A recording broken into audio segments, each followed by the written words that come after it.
a conductive wire, and you were so electric. I had no say when you came so near, and just passed right through me. Hey everyone, welcome to Geekdom is back, and today I am bringing you a second Star Wars episode because unfortunately Katie was not able to make the roundtable discussion, so I promised her she would still be able to get her thoughts out about the Rise of Skywalker, and we're also going to do an additional segment on the future of Star Wars and what each of us kind of wants to see out of the Star Wars universe. So Katie, how are you doing today? I am doing good, and I'm so glad we made some time to talk about this, because, oh my, it's the end of an era, and I think everyone's going to have feelings about this, unless you're a more cash fan, we shall say.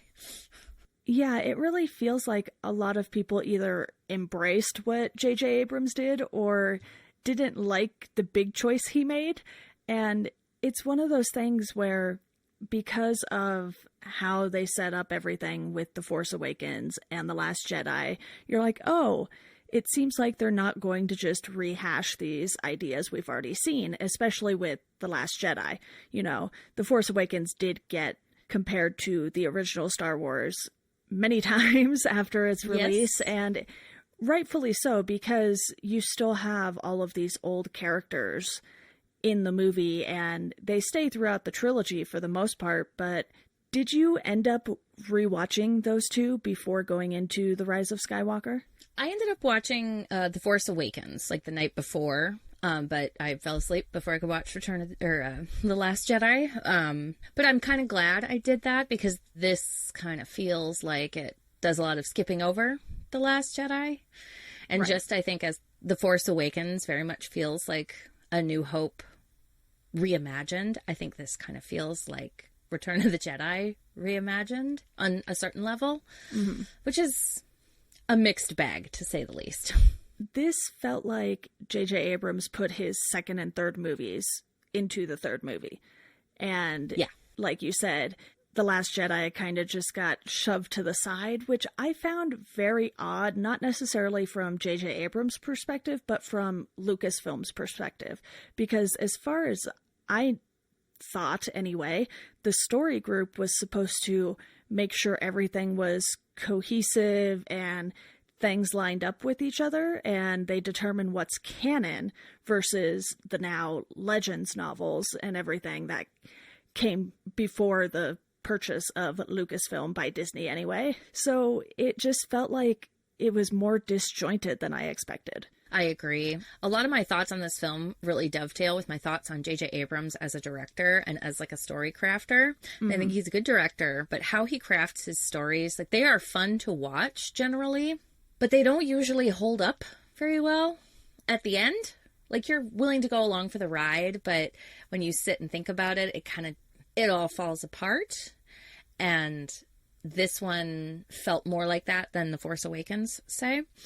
And I think he really, I don't know if it was caving to fan service to please those people who really didn't care for The Last Jedi or what it was, but I do feel like he took a lot of the choices in The Last Jedi and just like, shove them in the garbage and I'll just have my own answers for things, which Return of the Jedi is so very dependent on the things that happen in Empire, and that's what makes the series, the original trilogy, such a strong trilogy. And this really feels like you don't even necessarily need the second movie, except for the part of Rey training to be a Jedi. And so I just felt like it was not as good as it could have been. I want to definitely give you a chance to run through all of the same questions we went through on the roundtable, because I think there's a lot to pick apart with this movie, so it doesn't hurt to talk about it more than once. But it really felt like there was so much hype going into this because it was the last of a trilogy and it was sort of going to end this chapter. And, you know, in previous movies, they were really pushing the whole let the past die thing. But the ironic thing is it took them 3 more movies to let the past die, literally.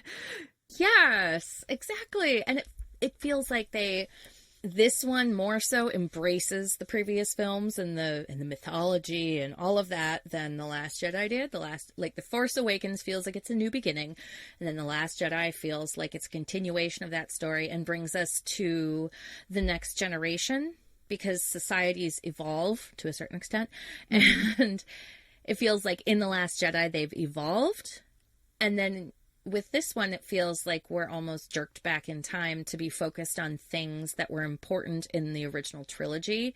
And it felt like they were building up to so much more. And I was really hoping that Abrams would embrace that and give us the option to feel like, the big complaint that I see that I agree with is that, anybody can be a hero. Anybody can save the galaxy. Mm-hmm. And the history of Rey and how he really retcons that, because it's left open and they manipulate it, but it feels like such a retcon to change it that way. Mm-hmm. And that cuts the legs out from all of the morals and messages of the previous film, which you shouldn't do that in a trilogy. You should embrace it and build upon it instead of limiting the scope, I think. And to have it be to the point where Luke and Leia both knew. And they were just like, oh yeah, we didn't tell you. We knew. It's cool. Yeah. Don't worry about it. You're not going to be mad at us for this, even though this is the question you wanted answered this entire time. I was just like, oh, okay, that is a choice that I don't agree with. And I will say that with all of Leia's scenes, it's hard to judge them on anything they did with her character simply because Carrie Fisher was not around to be actively involved in this, and her death sort of put this pressure on this movie to give her a decent ending, at least, and decent is right. As good as I'm willing to give it right now, because at least they didn't kill her off screen, which I almost thought they were going to do just because of the timing of everything. And while not all of her scenes looked great, because they did have to still CG some stuff in there, and it really just felt like they were like, okay, we have Leia to use in minimal scenes, and then they brought Han back, they brought Luke back, and Luke was looking like a Jesus for some reason with suddenly longer hair as a ghost, and you're just kind of like, oh, okay, all right, this is what we're doing. And I wouldn't say I was necessarily mad about any of those choices. By far, Palpatine was like the most egregious thing for me in this. And I was just like, oh, that's where you went with it?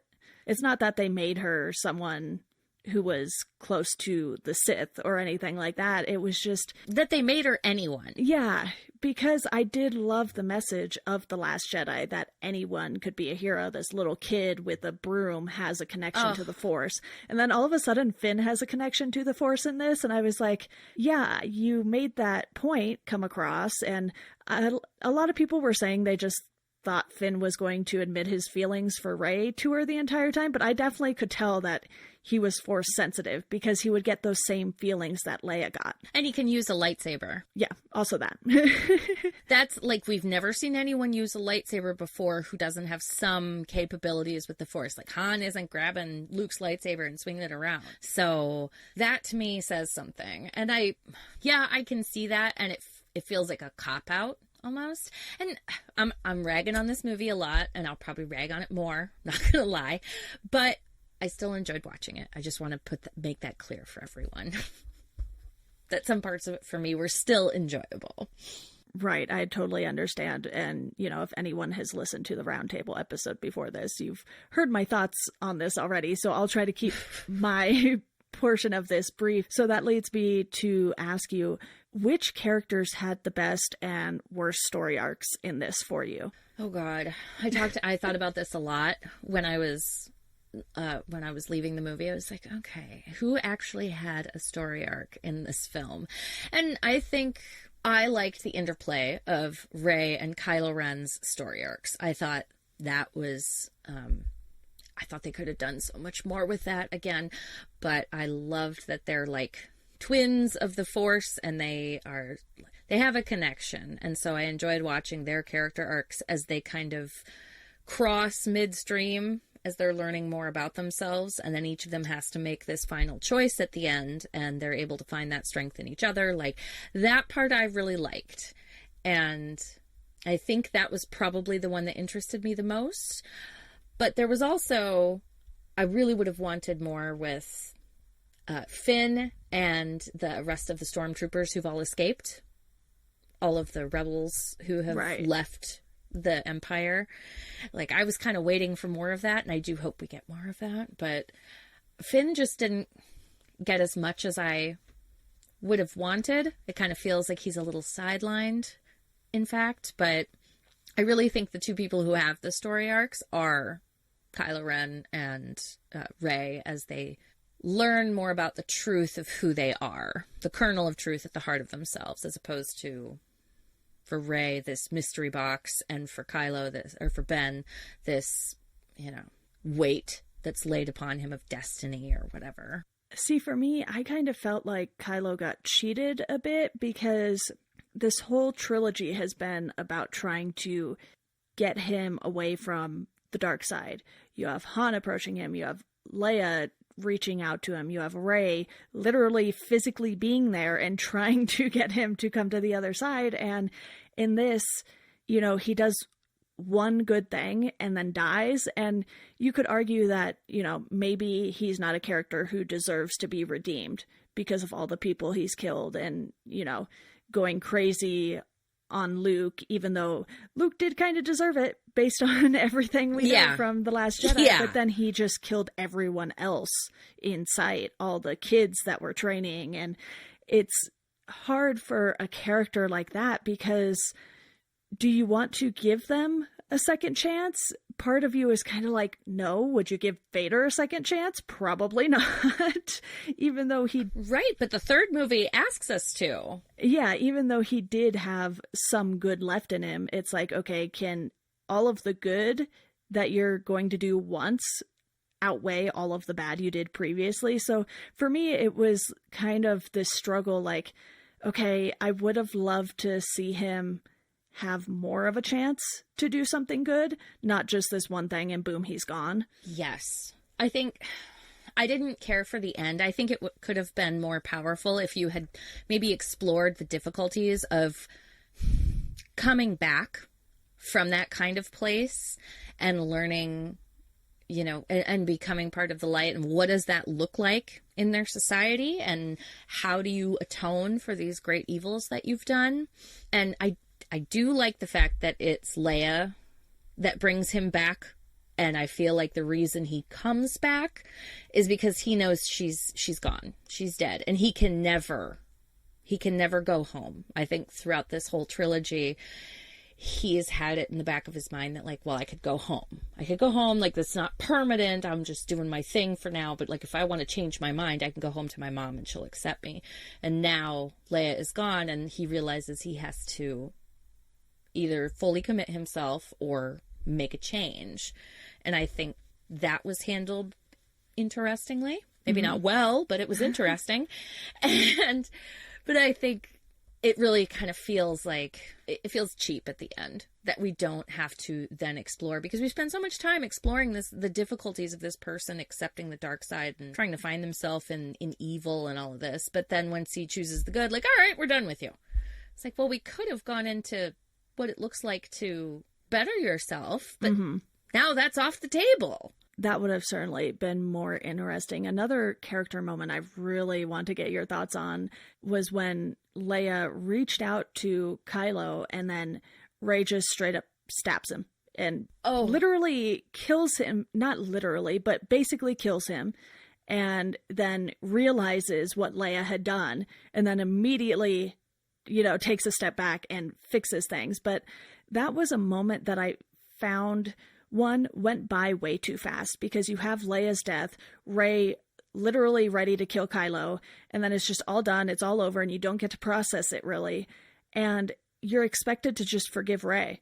Yeah, I don't know how you would have done it better, but I agree. It does happen very fast. And I think, to be clear in my mind, from my perspective, she's giving up her own life force to save him. And I think that's an interesting choice, and I think it plays into the when he dies to save her life. I think there's very much a give and take there that's a good story, like, through line for the movie. But the sacrifice of Leia, because obviously she's spending everything she has to try to bring him back from the dark side, and that it's over within 2 minutes maybe of the film. Yeah.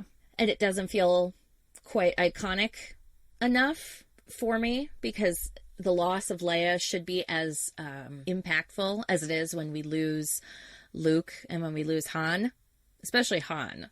Like, geez, that's a harsh scene. With Luke, at least, he's making a full choice. With Han, it's just, and I'm betrayed. You know, with Leia, she's giving this sacrifice. I think we should get more of her thoughts and her perspective on it. And I would guess that at least some of that is due to the fact that we lost Carrie Fisher early. So, yeah. And I would rather have them do it this way than add weird, creepy CGI Carrie Fisher scenes, to be clear, because those are bad. I don't like those. I just felt like it was one of those things where it was like, oh yeah, Rey definitely tried to kill him, but we're not going to talk about it at all the rest of the movie. And you're just expected ever again to believe she is still, you know, pure good in her. And it's hard because you're like, okay, you had her struggling with the dark side the entire, first 2/3 of the movie. And then, oh, here's Palpatine. Got to fix that. You know, if she's good again, we're good. Don't worry about it. Yeah, that Palpatine, that final end, the big scene at the end of, with Palpatine where it's revealed that she's a Palpatine and all that stuff, it just feels very half-assed. Like, a lot of this movie feels half-assed and like a callback to, like, oh, people will like it if we just bring back the old stuff and not an exploration of the new possibilities and the difficulties. Because you could just cut that part out of the movie for the most part and it wouldn't affect anything. You could just have it that Rey made it there and she's willing to sacrifice herself. It does not become an integral part of the film. And that is very frustrating, because if that's what you're going to do, if you're going to have Rey be a Palpatine, you need to set that up so much better in order for it to feel earned and have it be like the big final scene of your new trilogy. Plus the Palpatine was just like, all of that stuff is so unsatisfying. I will give them credit for bringing back Ian McDiarmid and him just going all out on the performance, though. Oh, he's great. He is great. I'm glad that he's able to give us that performance, because I agree. Like, it doesn't... The Palpatine himself is well done. I didn't like quite as much CGI, but I do love the fact that there's like a big giant robot arm moving him around. Yeah. Like something out of Ghost in the Shell. But that I loved. And I will give them credit for making the scenes look like they were straight out of a horror movie, especially at the beginning when Kylo arrives. And then again, later on, it was just, you know, these flashes of his face. And, you know, I probably butchered the actor's last name, and I apologize. I'm really bad with names. But he definitely put on the Palpatine performance of a lifetime there. You could tell he was just like, yeah, you want me to do this? I'm going to do it. And yes, he definitely did. But it was more so the story that I didn't like. It wasn't even necessarily that Palpatine was still alive, which I would have liked to explain, though. You know, it's just like, okay, are we sure he's alive? Because I don't think he should be. And there's a lot of stuff they just wave right. off. He doesn't look alive. Right. Yeah. There's a lot of hand waving in this movie. A lot of like, it's fine, don't worry about it. It's fine. Like, down to the point where right before she has that Kylo fight scene, the door just opens for her when she's going and looking for the pyramid thing. Oh, yeah, the Wayfinder. The door's just going to open for her. She doesn't do anything, and then it closes, and that doesn't have any effect on anything. But it's like, well, why'd you have a door there? Yeah. We don't need the door if there's no effort to get through it. Like, a door is a problem that a hero has to overcome, not just it just felt like a lot of those things weren't well thought out, and that was frustrating. My best guess for that is that because she was a Palpatine, it opened for her. Oh, okay. That was my best guess, because it was, you know, the Death Star, And Right. Okay. it did still feel like hand waving. It's just once we got the whole Palpatine thing, I was like, oh, so that's why things just open for her and she can do whatever she wants pretty much. And then you have that moment where she's trying to get Chewie back from that transport. And apparently there was a second one that nobody saw.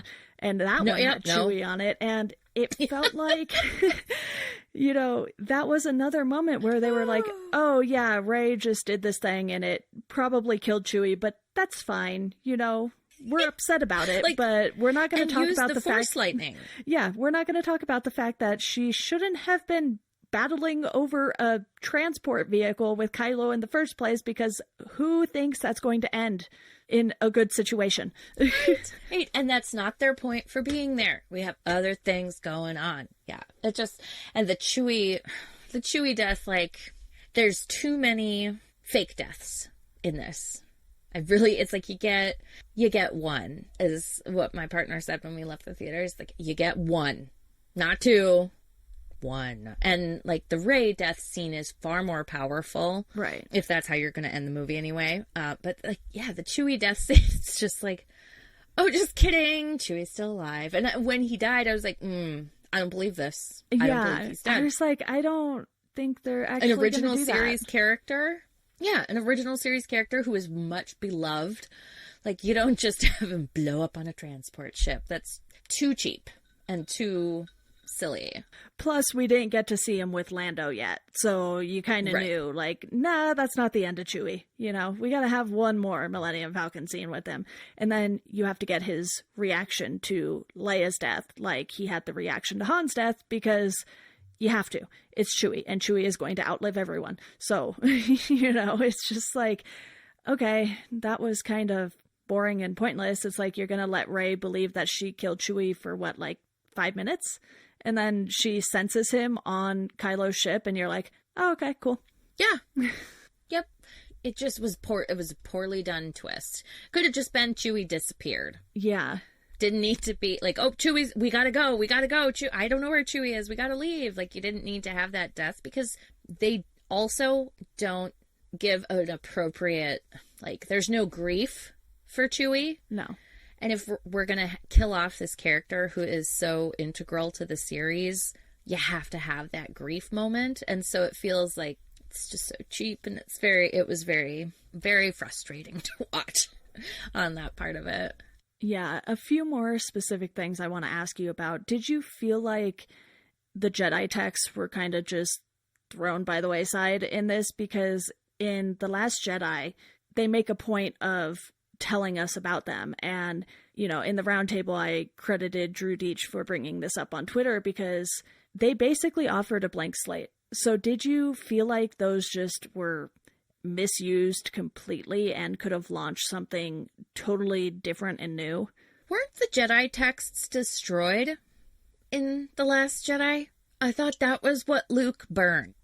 And then, like, Yoda comes back, and then Yoda's like, no, we don't need these, and then burns them up. But I didn't watch it, and I feel like I need to. So on the premise that they still existed, because that's the premise this movie takes, I do think that. I think because Rey whips them out, and she's like, oh, I know where to find the Wayfinder. Right. It's in this book. Yeah, but we don't get any other information about the Sith or help or anything like that. Like, they just feel like, here's a convenient story thing. And that you're like, oh, okay, I guess. I mean, which I wouldn't have wanted this movie to be any longer, but it definitely feels like a cheap shortcut to... now we're moving the story forward, and that's what it feels like those are. And it feels like the Jedi texts should be more important and more, feel more official than just as a map to the Wayfinder. How did you feel about them sidelining Rose even more so than they did with Finn? I hated it. I hated it so much. I was, especially that she just like, oh no, I've got to stay and do stuff. Hey, you guys go have fun without me. Like, they literally did that. And yeah, you could have included her on these missions. And when she does go on a mission, Finn's just like, no, leave without me. And then she listens. Yep. And you're like, no. And then this new lady, Jana, gets to go on all the fun adventure stuff with Finn, and you're like, okay, I see why that character is included. You know, I'm not saying they shouldn't have included that character at all, but you get this sense that they kind of just replaced Rose with a new character. Yes. Just because that character could happen to get them across to the Death Star. Why not both? Why not both women? Yeah. That's what I felt. I was like, but Rose could have been there. And like, she's an engineer. She would have been useful on this trip. Yeah. And it feels like they just kind of were like, well, we have to include her. But and this is what I meant by talking about fan service. Like, it feels like, well, a certain subsection of fans didn't like her. So we'll keep her in there, but we'll really sideline her because we don't want to upset certain groups of people. And that's totally unacceptable because she's such a great character, and that they set her up so well in The Last Jedi, only to be almost... I read a thing online that her sister in The Last Jedi has more... who dies in like the first 10 minutes of the movie, has more screen time than Rose does in this. And not that screen time minutes are the end-all be-all of anything, but in this it feels important because of the controversies that were raging about The Last Jedi when it came out. Yeah. Well, what else do you want to bring up about The Rise of Skywalker? Because I feel like I'm just going to get repetitive if I keep talking. Okay, well, let's talk about a couple of good things. For all those folks who've made it this far, the good stuff, the stuff I liked about it. And I wanted to talk about how fantastic Oscar Isaac is in this movie. He does not get nearly enough. He's a great actor who can take things really far, and they certainly did not let it go as far as I wanted, like with how boisterous he is and how funny he can be and how like invested in the Poe-Finn relationship he is, and in particular his relationship with Kerry Russell's character, who for the life of me I can't. Yes, Zori. There could have been so much more with that, and I don't think we get enough, but what he gives us is pure gold. Like, Oscar Isaac is a fantastic actor, and I think the acting in general is really good in this movie. I think, in particular, Adam Driver, I think Daisy Ridley does a fine job, John Boyega, all the main ones they give great performances, and I was so pleased, and it felt like it was borne out, like the choice of acting in this, throughout this trilogy, felt good. And I think they proved it with this last film, how good they were and how well chosen they were for their roles. And the new Chewie is perfect. Just, if anyone should get, accolades for taking over a role that, Peter Mayhew is fantastic. I've met the dude. He's super nice and super awesome. Yeah. And I think that dude really perfectly captured something that's a difficult role. It's difficult to have that kind of emotion when you're buried in a fursuit. Let's see. What else did I like about it? I think this movie did a nice job of giving the new trio more screen time together. Finn and Poe are not letting Rey do things on her own. And I love that, because it's not because they're trying to be like, you're a woman, we need to go with you. They're like, no, we're a team. We're doing this together. Right. And I love the friends. Camaraderie that came across in this movie, because, she spends a lot of time with Luke in The Last Jedi, and I don't think that's necessarily a bad thing by any means. It's no different than Luke spending a lot of time with Yoda when he was training. But you have these characters who work so well together. So to have them on screen a little more, and I don't know exact numbers on it, but it felt like it was more in this movie, was just refreshing. And this movie was one that had some good highs, but then the lows, you're just kind of like, ew, that's what they did. And so yes, it kind of yes. leaves you feeling in the middle of the road on it. And I'm sure there are people who absolutely love it and people who absolutely hate it, and that's fine too. But I think where you and I stand as far as Star Wars fandom goes, and, maybe I've read more of the books and comics than you have and watched more of the TV shows, but I wouldn't say I'm a Star Wars expert by any means. So for me, No, it's kind of like, me neither. oh, wait, what planet is this? Oh, okay, this one, the one with the two suns. Okay. I'm Right. still really bad at knowing like all these little details that Star Wars fanatics know. But I just really want to enjoy this, and I felt like this wasn't quite as enjoyable as I was hoping for because they did this one thing that I was like, ugh, okay, fine, you do that. Yeah, I will say I felt very smart, quote unquote Star Wars smart, when they were talking about Poe being a spice runner. I was like, I know what that is. Yes, I know what that is, because I've read the Han Solo trilogy that came out in like the early 90s. Okay. And that's, I think, the only books I've read, but they talk a lot about the spice trade in those. Yeah, I think just the choice to, I think it's just such a mixed bag. And like we've talked about, I think they embraced all of the easy choices on this, and that's just unfortunate. I think the thing I liked about The Last Jedi that I know a lot of other people didn't like is that they wanted to push the series in a new direction and explore new ideas and develop this world into something that's a little more gray, that rather than so black and white. And I think this is much more of a step back into a more Star Wars tradition, which is going to hit everyone differently. And for me, I think they really could have gone more. And I'm hoping to see more things like The Mandalorian. And I know Rian Johnson is hopefully going to get his own Star Wars trilogy, which I would totally be down for. And I think there's a lot of opportunity with Star Wars. And I'm excited to see where we can go now that we've hopefully put the Skywalkers to rest. Right. Because the really interesting stories in this universe are the ones that just kind of skate by, like, the big moments in power. Like The Mandalorian. The Mandalorian isn't, saving the world, but he's doing something that's going to affect things. And it's a small story in a big galaxy. Right. And those are the things that can really catch me.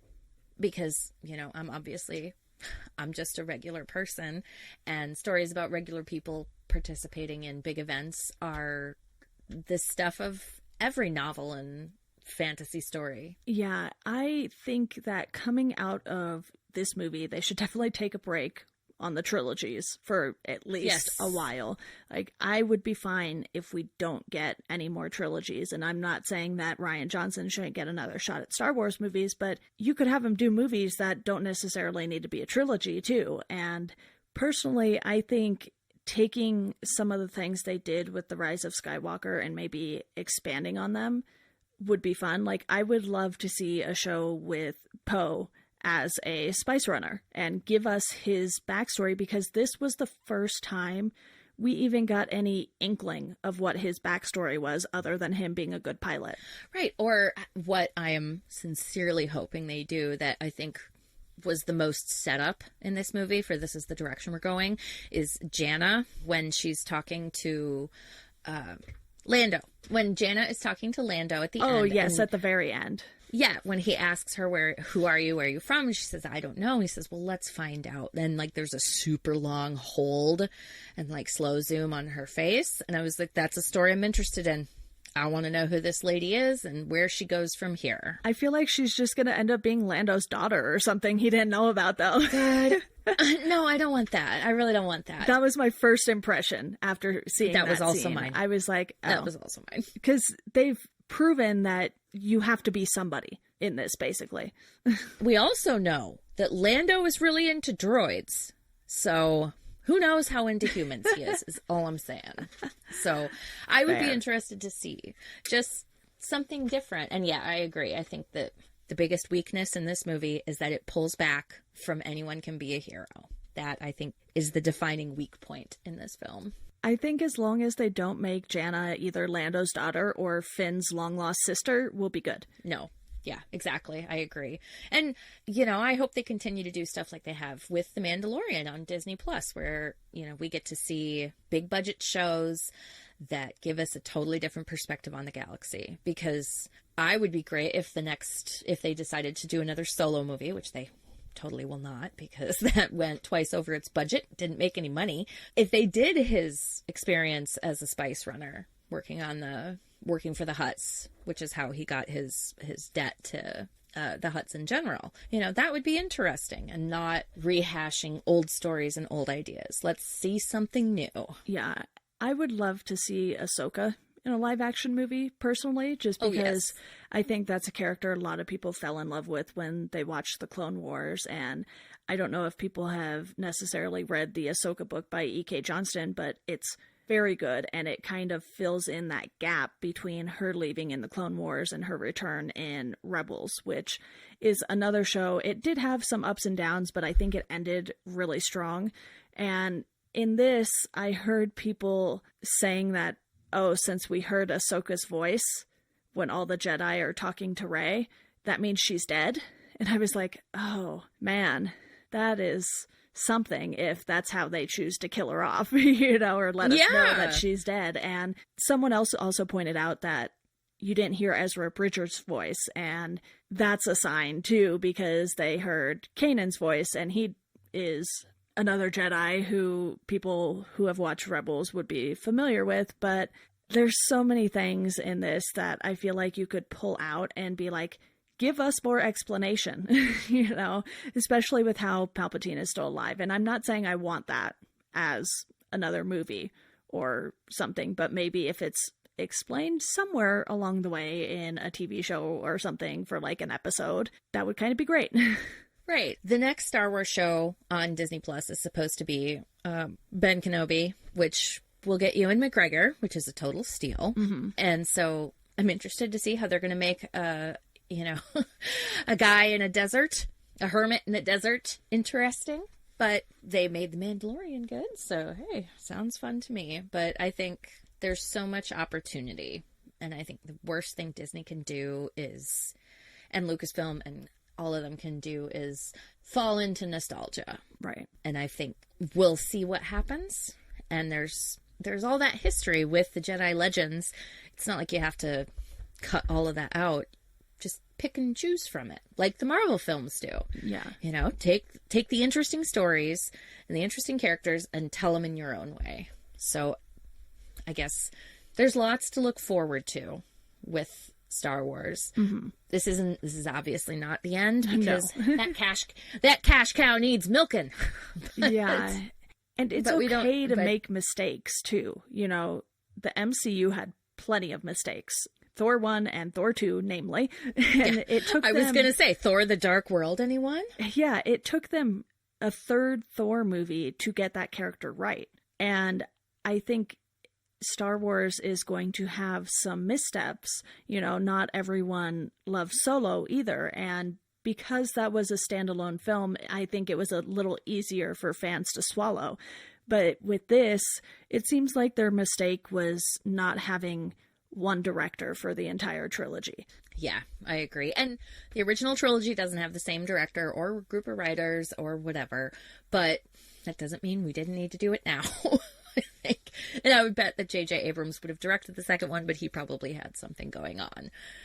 Or even just have Rian Johnson do the third one to follow up The Last Jedi. Yeah, they needed more continuity between everything. Yeah, whether it was just not having someone in between the two J.J. Abrams movies, or, just having J.J. kick it off and someone else finish it. It's one of those things where we won't know what could have been, because this is what we got. And I know someone else, Colin Trevorrow, whatever. Colin Trevorrow. There we go. Yeah. That's the last name. I'm really bad with names. And, he was on this previously, and then JJ took over, if I'm not mistaken. So then it's like, okay, do we want to know what his movie would have looked like or not? And you have these moments where you're like, maybe not. I don't know. This is what we got, so we have to deal with it. Ultimately, I gave this a 3 out of 5. I don't know how it'll age on a second viewing, because I did not go do that before either of these episodes, but there will still be plenty of things to enjoy, and you don't have to feel the need to read the books or the comics to understand really what happens in these movies. For the most part, I think they are self-contained, and everything else is just extra for you to dive into. Yeah, I feel the same. And I think I would give this movie probably a 2.5 out of 5. I'm real torn between 2.5 and 3, honestly. Yeah. You know, I felt like 3 was generous when I got out of the theater, but I was like, I really liked it when they were all together. yes, I did too. That final hug scene, though, oh, perfection. That was one of the best points in the movie, where all 3 of them are tightly hugging each other. I was like, this is perfect. And when Chewie finds out that Leia has died, it just crushes you completely. And you're like, this is why they couldn't kill Chewie. Yep. These are real. Yeah. When the movie finds those real moments of emotion at the heart of the story, which for, you know, Poe and Rey and Finn is their friendship and deep bond. And for Chewie, it's his connection with other people. Like, oh, those were so great. And that's what gave this movie, like, all right, I still like it. I don't care. I still really like it. Yeah. Even though I had my problems with it, I still think it's still worth watching. And it's still worth seeing in theater because the visuals are pretty gorgeous. The fights were really good. I will give them credit for that too. I really liked a lot of the fights in this. Oh, yes. And when they're going into the cloud to go to the Sith planet, like, oh, all of that was beautifully done. So I think it's worth watching in theater, and it's, especially if you like Star Wars, it's worth seeing just to give yourself thoughts about, like, this is how we're ending this. This is interesting. Yeah. 'Cause these were some choices. Yep, they were choices, and you'll have thoughts about them, or you won't, and that's fine. Either way. Yeah. Well, before we go, I quickly want to let you all know that you can support the podcast on Patreon. You can also follow us at Geekdom Pod on Twitter, at Welcome to Geekdom on Instagram and Facebook. Katie, thank you again. I'm glad we got to discuss this for a little bit. Me too. Thanks, everybody, for listening to my rambling thoughts. And as always, thank you all for listening, and we hope you enjoy the rest of your day.